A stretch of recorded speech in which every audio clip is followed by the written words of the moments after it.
One of the different stylistic things in the scriptures is something we call genre. Have you ever heard of this word, genre? Okay, how many of you read books? Just generally read books. What genre of books do you read? History. Someone reads history, okay. Science fiction, awesome. Did you know C.S. Lewis has a science fiction trilogy?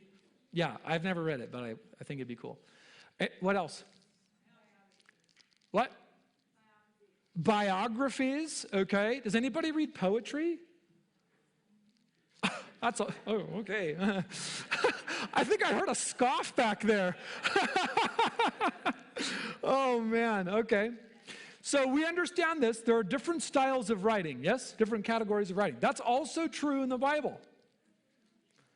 Different books of the Bible and even different parts of the same book are written in different genre styles. So, for example, some examples. We shouldn't scoff at poetry because a lot of the Bible is poetry. Okay? Now, genre is a style of writing that has a certain set of consistent features and rhetorical devices. And in order to understand that genre, you actually have to understand what you should expect to see. So, for example, with poetry, what are some of the things you'd expect to see in a poem? Rhyming, rhythm, there's a certain meter. What kind of words typically do you see in poetry? Are they like normal, humdrum, mundane words? No, they're kind of more fancy words often. They're often like really vivid. What's that? Some figurative language oftentimes, not always, but oftentimes, yep. Colorful language, vivid metaphors. So you'll see in the Old Testament, for example, if I had it up on the thing, but I didn't want to go too far into it and go down a rabbit trail. But Psalm 89, for example, multiple times you see reference to the mighty arm of Yahweh. Yeah? Now, does Yahweh have an arm? Jesus does, sure, yep, absolutely. But at the same time, we'd say, like, that's not really referring to, like, a bicep or something. That's referring what? It's a metaphor for God's power, yes?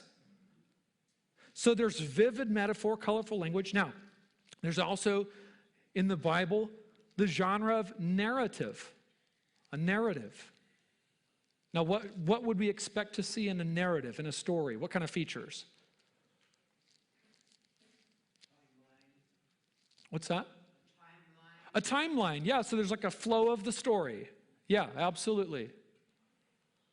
What else? We'd see characters, a setting, a plot. Yeah? We might see the word I, yeah? Particularly if there's like dialogue. We might see discourse in it. Absolutely. We've got, in the New Testament, the genre of an epistle or a letter. What would you expect to see in a letter? A greeting, a closing, yep. So Paul will often give the same flow to his letters, and we should read them like a letter. Like this is like a letter, right? A greeting, he'll usually give some introduction, usually in the form of a thanksgiving, and that'll introduce the main things he wants to talk about, and then he'll talk about those things at length, and then he'll give some kind of blessing at the end, yeah? Basic flow. So there's different genres in the Bible. There's prophetic, there's apocalyptic, there's different genres. The scriptures are a rich and beautiful literary collection. Now, does anybody feel uncomfortable with this discussion of genre? I hope not. Okay? This takes absolutely nothing away from the divine inspiration or inerrancy of scriptures. Rather, again, it affirms that God in his sovereign wisdom and incredible grace used actual human beings to write down actual written literature. And God worked through those human authors to give us his